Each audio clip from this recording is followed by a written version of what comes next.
Wanneer de naam Anneke Grönloh wordt genoemd, denken veel mensen onmiddellijk aan haar warme stem, haar elegante uitstraling en de onvergetelijke melodieën van liedjes als Brandend Zand, Paradiso en Suerabaja. Voor een hele generatie was zij het symbool van een nieuwe tijd. Een artiest die met haar exotische uitstraling en heldere stem kleur bracht in de Nederlandse huiskamers. Toch begon het leven van Anneke niet in het licht van schijnwerpers, maar in een wereld die werd beheerst door oorlog, angst en onzekerheid. Anneke Grönloh werd op 7 juni 1942 geboren als Johanna Louise Grönloh in Tondano, op het Indonesische eiland Celebes, het huidige Sulawesi. Haar geboorte vond plaats tijdens de Japans bezetting van Nederlands-Indië, terwijl andere kinderen hun eerste levensjaren misschien associeerden met veiligheid en de vertrouwde aanwezigheid van hun ouders. Werd Anneke geboren in een tijd waarin gezinnen uit elkaar werden gerukt en niemand wist wat de volgende dag zou brengen. Haar vader diende als officier in het Koninkrijk Nederlands-Indisch leger en was al voor haar geboorte door de Japans bezetter geïnterneerd. Daardoor leerde Anneke hem in haar eerste levensjaren nauwelijks kennen. Haar moeder stond er grotendeels alleen voor en moest zien te overleven in omstandigheden waarin voedselschaars was een gevaar voortdurend aanwezig bleef. De eerste wereld die Anneke leerde kennen, was er een van afgesloten kampen, gefluisterde gesprekken en volwassenen die probeerden hun angst voor kinderen te verbergen. Hoewel Anneke later zelden uitvoerig over alle details van die periode sprak, liet haar jeugd diepe sporen na. Kinderen herinneren zich oorlog niet altijd in heldere beelden, maar gevoelens van honger, onveiligheid en gemiskunnen een leven lang blijven bestaan. Voor Anneke werd muziek waarschijnlijk al vroeg in vorm van ontsnapping. Melodieën boden troost in een tijd waarin woorden vaak tekortschoten. Na de capitulatie van Japan in 1945 kwam er geen onmiddellijke rust. De Indonesische onafhankelijkheidsstrijd brak uit en opnieuw werden Europese en Indische gezinnen geconfronteerd met geweld en onzekerheid. De periode die bekend staat als de Bersiap maakte duidelijk dat het oude koloniale tijdperk definitief voorbij was. Voor families zoals die van Anneke betekende dit dat zich opnieuw moesten vrezen voor hun veiligheid. Uiteindelijk besloot het gezin Indonesië te verlaten en naar Nederland te vertrekken. Die reis was meer dan een verhuizing. Het was een breuk met de geboortegrond, met de tropische geuren, het voedsel, de talen en de muziek die onderdeel waren geworden van haar identiteit. Anneke was nog jong, maar moest afscheid nemen van een wereld die haar diep had gevormd. In Nederland vestigde het gezin zich in Eindhoven. Daar begon een nieuw hoofdstuk, maar dat betekende niet dat alle problemen verdwenen. Het Nederland van de jaren 50 was sober en sterk gericht op aanpassing. Veel mensen die uit voormalig Nederlands in die kwamen, merkten dat er weinig belangstelling bestond voor hun ervaringen. Ze werden echt dankbaar te zeggen dat ze veilig waren en vooral zo snel mogelijk onderdeel te worden van de Nederlandse samenleving. Voor Anneke betekende dit dat zij moest leren leven tussen twee werelden. Thuis waren er herinneringen aan Indonesië, aan familieleden, gerechten en muziek. Buiten de deur moest zij zich aanpassen aan een andere taalomgeving, een ander klimaat en andere sociale gewoonten. Ze viel op door haar Indische uiterlijk en wilde waarschijnlijk al vroeg dat zich niet volledig in één categorie past. Juist die dubbele achtergrond zou later een van haar grootste krachten worden. Anneke droeg zowel de Nederlandse als de Indonesische cultuur in zich. In haar stem klonken niet alleen de populaire melodieën van het naoorlogse Europa, maar ook de warmte en melancholie van de muziek waarmee zij in haar jeugd vertrouwd was geraakt. Tijdens haar schooltijd bleek dat Anneke over een uitzonderlijke stem beschikte. Ze zong graag en had een natuurlijk gevoel voor ritme en melodie. Op schoolfeesten en lokale bijeenkomsten durfde ze steeds wakker voor publiek op te treden. Daar ontmoette ze ook Peter Koilewijen, die later bekend zou worden als een van de pioniers van de Nederlandse rock'n'roll. Samen maakten ze kennis met de opkomende muziekcultuur van de jaren 50. Jongeren luisterden naar Amerikaanse artiesten. Rock'n'roll en romantische ballades die via radio en platen Nederland bereikten. Anneke voelde zich aangetrokken tot deze nieuwe wereld. Muziek gaf haar niet alleen plezier, maar ook een gevoel van vrijheid en eigenwaarde. Toch was een carrière als zangeres in die tijd alles behalve vanzelfsprekend. Voor een jonge vrouw werd nog vaak verwacht dat zich koest voor een veilig beroep, een huwelijk en een leven buiten de publieke aandacht. De entertainmentwereld werd bovendien niet altijd serieus genomen. Artiesten moesten hard werken en hadden weinig zekerheid, maar Anneke wilde dat zingen meer voor haar betekende dan een hobby. In 1959 kwam haar eerste grote kans. Ze nam deel aan een talentenjacht en wist indruk te maken op zowel de jury als het publiek. Ze was pas 17 jaar oud, maar haar stem klonk opvallend volwassen. Ze zong met een combinatie van helderheid, emotie en beheersing die moeilijk te negeren was. Haar overwinning betekende het begin van een professionele loopbaan die niemand op dat moment volledig kon voorspellen. Voor Anneke ging een nieuwe wereld open. Ze mocht optreden met orkesten, maakte kennis met producenten en kreeg de kans om platen op te nemen. Wat eerder alleen een droom was geweest, begon werkelijkheid te worden. Maar met die kansen kwamen ook nieuwe verwachtingen. Ze moest leren omgaan met repetities, interviews, kritiek en een steeds voller wordende agenda. De jonge Anneke bleek opmerkelijk gedisciplineerd. Misschien kwam dat door haar moeilijke jeugd waarin overleven nooit vanzelfsprekend was geweest. Ze wist dat kansen plotseling konden verdwijnen en was vastbesloten ze met beide handen aan de grijpen. Ze werkte hard aan haar uitspraak, presentatie en repertoire. Tegelijkertijd bleef ze trouw aan de muziek van haar geboortegrond. Ze zong Indonesische liederen en kroonjongmuziek, waaronder Bengawan Solo, Boro en Kakatua en Nina Bobo. Voor veel Indische Nederlanders hadden deze liederen een bijzondere betekenis. Ze riepen herinneringen op aan een land dat zich hadden moeten verlaten en aan een jeugd die alleen nog in verhalen, foto's en melodieën bestond. Wanneer Anneke deze nummer zong, was zich meer dan een jonge artieste. Ze wordt een stem voor mensen die zich ontworteld wilden. Haar muziek overbrugde de afstand tussen Indonesië en Nederland en liet horen dat een man niet hoefde te kiezen tussen twee identiteiten. Beide werelden konden naast elkaar bestaan. Toch stond Anneke aan het einde van de jaren 50 nog maar aan het begin van haar reis. Ze kende het succes nog niet dat haar enkele jaren later tot een van de grootste Nederlandse sterren zou maken. Ze wist niet dat miljoenen mensen haar platen zouden kopen of dat zich internationaal zou optreden. Wat zich wel wist, was dat muziek haar had geholpen om angst en verlies te verwerken. Het podium werd de plek waar zich controle had over haar eigen verhaal. Daar was ze niet langer alleen het oorlogskind dat haar geboortegrond had moeten verlaten. Daar werd ze Anneke Grönloh, een jonge vrouw met een stem die klaar was om een hele generatie te raken. Terwijl Nederland langzaam herstelde van de oorlog en jongeren verlangden naar kleur, frisheid en nieuwe muziek, stond Anneke op het punt om precies dat te brengen. De moeilijke jaren hadden haar niet gebroken. Ze hadden haar gevormd en haar een emotioneel kracht, gegeven die later in ieder leid hoorbaar zou blijven. Maar niemand, ook Anneke zelf niet, kon vermoeden hoe snel het succes zou komen. Binnen korte tijd zou haar naam op de voorpagina staan, zouden haar liedjes uit bijna iedere radio klinken en zou het meest dat het tussen twee werelden liefde wordt groeien tot een die buiten Nederland bekend was. En precies op het moment dat Anneke Grönloh klaar leek om haar plaats in de Nederlandse muziekwereld te veroveren, begon haar leven in een duizelingwekkend tempo te veranderen. De jonge vrouw die nog maar kort daarvoor op schoolfeesten en lokale podia had gezongen, werd plotseling omringd door producenten, orkestleiders, fotografen en verslaggevers. Haar stem was niet langer alleen bekend bij een kleine kring bewonderaars. Binnen enkele jaren zou heel Nederland haar naam kennen. De definitieve doorbraak kwam aan het begin van de jaren 60. Anneke bracht verschillende platen uit, maar het was vooral brandend zand dat haar carrière in een stroomversnelling bracht. Het lied had alles wat het publiek in die tijd verlangde. Een herkenbare melodie, een vloedje exotiek en een tekst vol verlangen en romantiek. Toch was het vooral Anneke zelf die het nummer onvergetelijk maakte. Haar stem klonk helder en beheerst, maar droeg tegelijk een diepe melancholie in zich. Misschien was dat precies waarom zoveel luisteraars zich door haar geraakt wilden. Anneke zong niet alsof ze eenvoudigweg een tekst uit woorden. Ze leek eerder woord te begrijpen en eerder gemis werkelijk te willen. Het publiek wist nauwelijks iets over de angsten uit haar jeugd, haar vertrek uit Indonesië en het gevoel tussen twee culturen te leven. Maar al die ervaringen lekken onzichtbaar aanwezig in haar stem. Brandend zand werd een enorm succes. De plaat vloog over de toonbank en stond wekenlang hoog in de hitlisten. Niet lang daarna volgde Paradiso, opnieuw een lied dat uitgroeide tot een klassieker. Anneke was niet langer een talentvolle nieuwkomer. Ze werd een van de grootste vrouwelijke sterren van Nederland. Het succes bleef niet beperkt tot haar eigen land. Ook in België, Duitsland en verschillende Scandinavische landen begon haar naam bekend te worden. Nog indrukwekkender was haar populariteit in Azië. In Indonesië, Singapore en Maleisië zagen veel mensen in haar een artieste die twee werelden vertegenwoordigde. Ze was Europees en Aziatisch tegelijk, vertrouwd en toch bijzonder. Tijdens internationale tournees werd Anneke soms ontvangen alsof ze een koningin was. Op vliegvelden stonden fans haar op te wachten.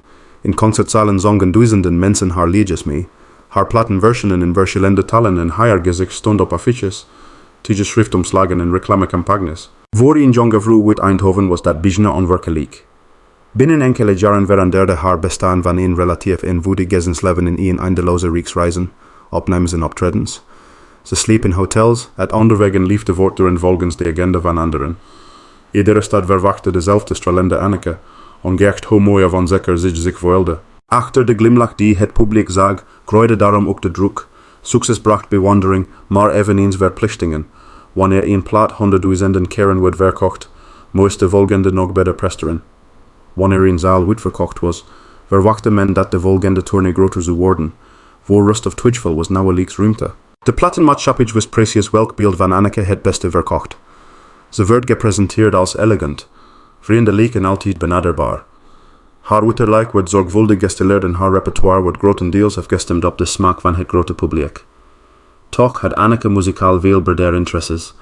Ze hield van jazz, internationale popmuziek en de Indonesische melodieën uit haar jeugd. Die artistieke veelzijdigheid kon ze niet altijd volledig laten zien. De industrie wilde vooral nieuwe liedjes die lekken op haar eerdere successen. Het publiek verlangde naar herkenning en platenmaatschappijen wilden geen risico's nemen. Voor Anneke betekende dit dat haar grootste triomfen soms ook als in koei konden voelen. In 1964 kreeg zich opnieuw een enorme kans. Ze mocht Nederland vertegenwoordigen op het Eurovisie Songfestival met het lied "Gij bent mijn leven". In die jaren was deelnemen aan het festival een van de belangrijkste momenten in de carrière van een Europese artiest.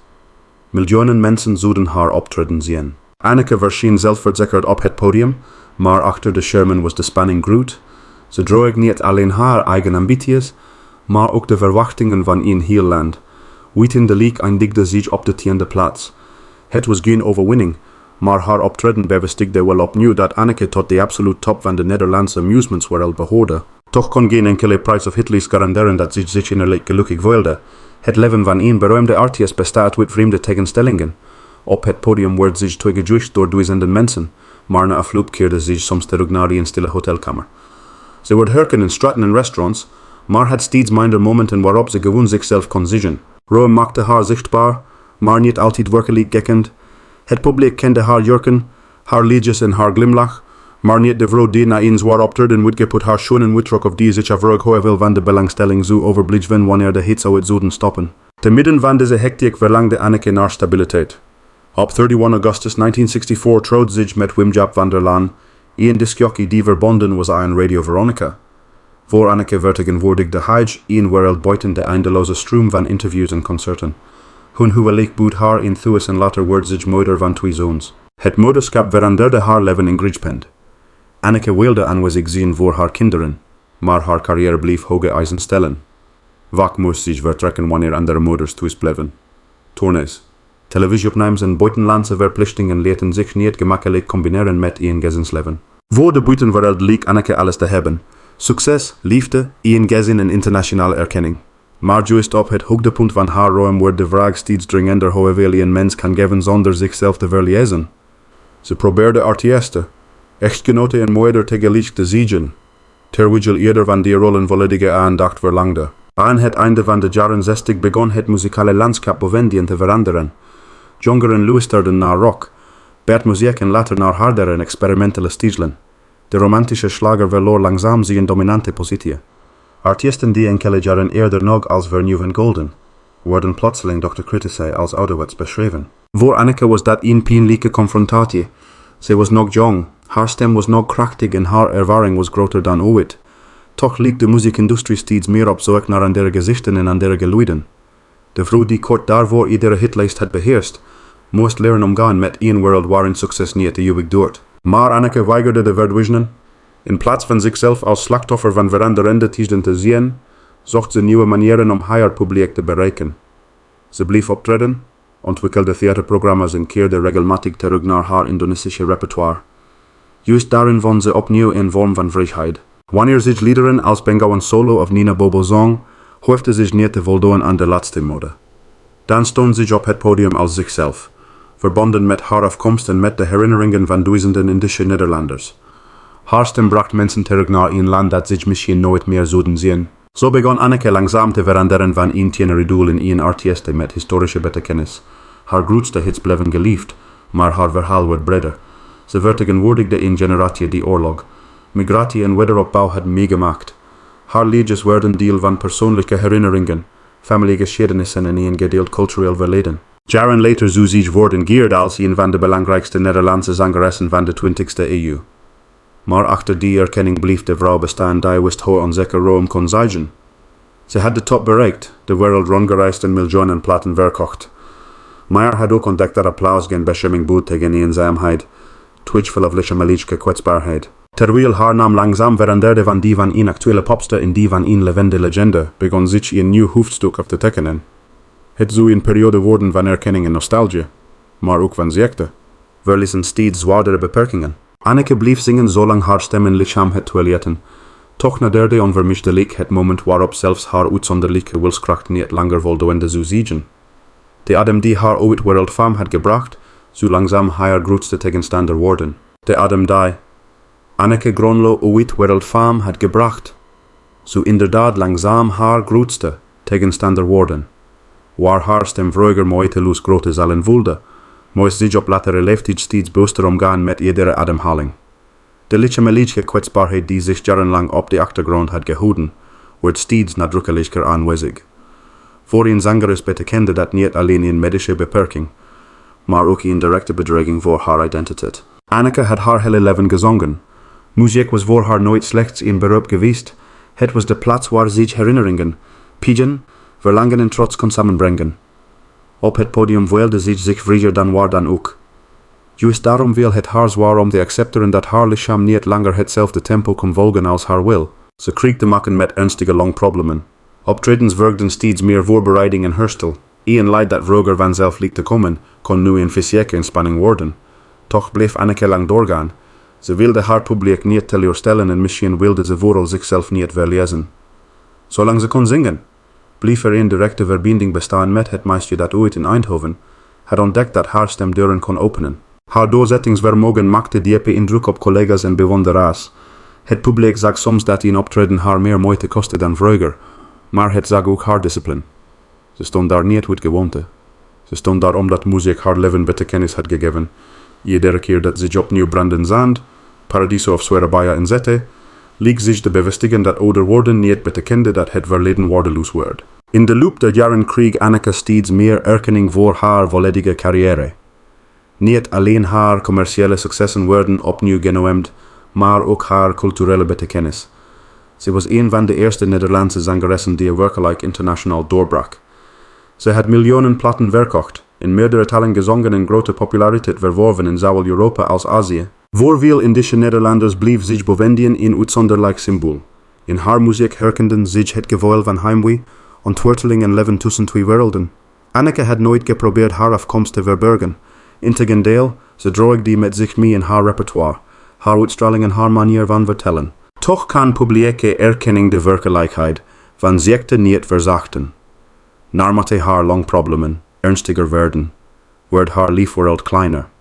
Reizen werd moeilijker, lange optredens werden zwaarder en de zekerheid waarmee zich vroeger een podium betrad, maakte plaats voor voorzichtigheid. Een lichaam dat jarenlang had gehoorzaamd aan repetities, vluchten en nachtelijke optredens, begon steeds duidelijker grenzen te trekken. Het moet een pijnlijke confrontatie zijn geweest. Anneke was gewend om zelf te bepalen wanneer ze in zaal binnenkwam, wanneer de muziek begon en wanneer het applaus mocht verstommen. Ziekte trekt zich echter niets aan van ritme, carrière of reputatie. Ze dwingt een mens om te vertragen, zelfs wanneer het hart nog vooruit wil. Haar laatste optreden vond plaats op 26 augustus 2017. Achteraf kreeg die datum een bijzondere leiding. Wat voor het publiek een concertavond was, werd het slotaccord van een carrière die bijna 6 decennia had geduurd. Anneke had in kleine zalen gezongen, op grote internationale podia gestaan, voor televisiecamera's opgetreden en generaties luisteraars geraakt. Nu kwam het moment waarop zich het podium definitief moest loslaten. Een laatste optreden is voor een artiest zelden alleen een professioneel afscheid. Het betekent ook afscheid nemen van een bepaald soort leven. Geen kleedkamers meer, geen orkest dat de eerste akkoorden inzet, geen spanning vlak voordat het gordijn opengaat. En vooral, geen direct contact meer met het publiek dat tientallen jaren lang een constante aanwezigheid was geweest. Na dat laatste concert werd de stilte groter. Anneke woonde in haar laatste levensfase in Frankrijk, samen met haar echtgenoot. De afstand tot Nederland bood rust, maar maakte het contrast met haar vroegere leven des te groter. Ooit werd haar aankomst op vliegvelden gevolgd door fotografen en fans.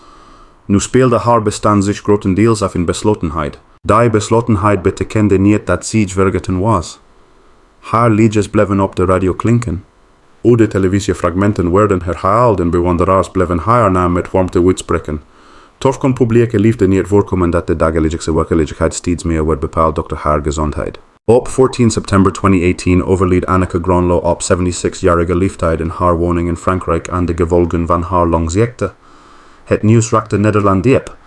Niet alleen omdat een beroemde zangeres was overleden, maar omdat met haar ook een bijzonder hoofdstuk uit de Nederlandse muziekgeschiedenis werd afgesloten. Haar uitvaart vond plaats in besloten kring. Geen massaal publiek afscheid. Geen groot ceremonieel in een uitverkochte concertzaal. Maar een kleine plechtigheid in haar Franse omgeving. Voor een vrouw die ooit door miljoenen mensen werd toegejuicht, lijkt dat bijna onwerkelijk. De wereldster die met haar stem landen en culturen met elkaar had verbonden, vertrok wetendelijk in stilte. Toch moet dat stille afscheid niet uitsluitend als eenzaamheid worden gezien. Achter de beroemde naam stond een vrouw met een gezin, geliefde en persoonlijke wensen. Misschien bood de beslotenheid juist bescherming in een moment dat niet langer van het publiek hoefde te zeggen. In haar laatste afscheid was Anneke geen icoon, geen plattenverkooprecord en geen jeugd herinnering van een heel land. Ze was eenvoudigweg een mens om wie werd geroerd. Later werd ook in Nederland stilgestaan bij haar leven en betekenis. Collega's, vrienden en bewonderaars haalden herinneringen op aan haar professionaliteit, haar humor en haar warmte. De verhalen gingen niet alleen over de enorme verkoopcijfers of internationaal tournees.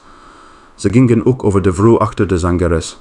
Iemand die loyaal was, hard werkte en ondanks haar roem en zekere bescheidenheid behield. Haar overlijden bracht de liedjes opnieuw onder de aandacht.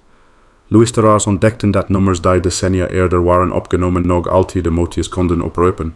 De muziek klonk misschien anders dan moderne producties, maar de gevoelens erin waren tijdloos. Verlangen, verlies, hoepende zoektocht naar een plaats waar een mens zich thuis kan voelen. Juist daarin lag de blijvende kracht van Anneke Grönloh. Haar repertoire vertelde niet alleen haar eigen verhaal, maar ook dat van een generatie. Een generatie die oorlog had meegemaakt, een geboorteland had moeten verlaten en in Nederland opnieuw een bestaan had opgebouwd. Haar stem gaf dat verleden geen politieke uitleg, maar een menselijke klank. Van het oorlogskind in Indonesië tot de jonge zangeres in Eindhoven, van tieneridol tot internationale sterren, van levende legende tot kwetsbare vrouw die voor iedere ademhaling moest vechten. Het leven van Anneke kende uitersten.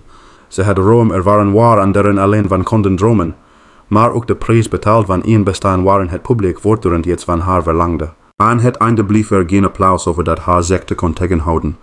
Er waren geen goede platen die de tijd konden stilzetten. Maar haar werk bleef bestaan. Iedere opname bewaarde iets van haar stem, haar jeugd, haar kracht en haar melancholie. Daarom was haar afscheid uiteindelijk niet volledig stil. Wanneer ergens de eerste tonen van brandend zand klinken, keert Anneke voor enkele minuten terug. Dan staat ze opnieuw voor een microfoon, jong en vastberaden, met een stem die sterker lijkt dan oorlog, afstand en tijd. En misschien is dat de meest ontroerende nalatenschap van haar leven, dat de vrouw die ooit tussen twee werelden leefde, in haar muziek een plaats vond waar ze voor altijd kon blijven bestaan. En zo bleef Anneke Grönloh voortleven, niet alleen als de zangeres van een paar onvergetelijke hits, maar als een vrouw wier stem een hele generatie begeleidde. Haar levensverhaal was er een van oorlog en ontworteling, van ongekende roem en internationale bewondering, maar ook van kwetsbaarheid, ziekte en een stilafscheid weer van de grote podia waarop ze zo het schitterde. Achter de glimlach van de wereldster ging altijd het meisje schuil dat haar geboortegrond moest verlaten en via muziek een nieuw thuis probeerde te vinden. Haar nalatenschap bestaat daarom uit veel meer dan goede platen en hoge noteringen in de hitlijsten. Ze leeft voort in de herinneringen van mensen die met haar liedjes opgroeiden, in de Indische gemeenschap die zich door haar vertegenwoordigd voelde en in iedere luisteraar die geraakt wordt door de warmte en melancholie van haar stem. Anneke bewees dat ware betekenis niet wordt bepaald door hoe luid het applaus klinkt, maar door hoe lang één stem in het hart van mensen blijft nazinderen. Wat betekent Anneke Grönloh voor u? Welk lied van haar roept de sterkste herinneringen op? Deel uw gedachten en persoonlijke verhalen hieronder in de reacties. Uw herinneringen helpen om haar bijzondere leven en muziek leven te houden. Woont u dit verhaal, aangrijpend en wilt u meer bijzondere levensverhalen horen over beroemde artiesten, hun successen, verborgen verdriet en laatste levensjaren? Abonneer u dan op ons kanaal, geef deze video een duim omhoog en schakel het meldingsbelletje in. Zo mist u geen enkele nieuwe aflevering. Bedankt voor het kijken. Voor uw aandacht en vooral voor het blijven kwesteren van de artiesten die met hun stem een onuitwisbare plaats in onze geschiedenis hebben veroverd.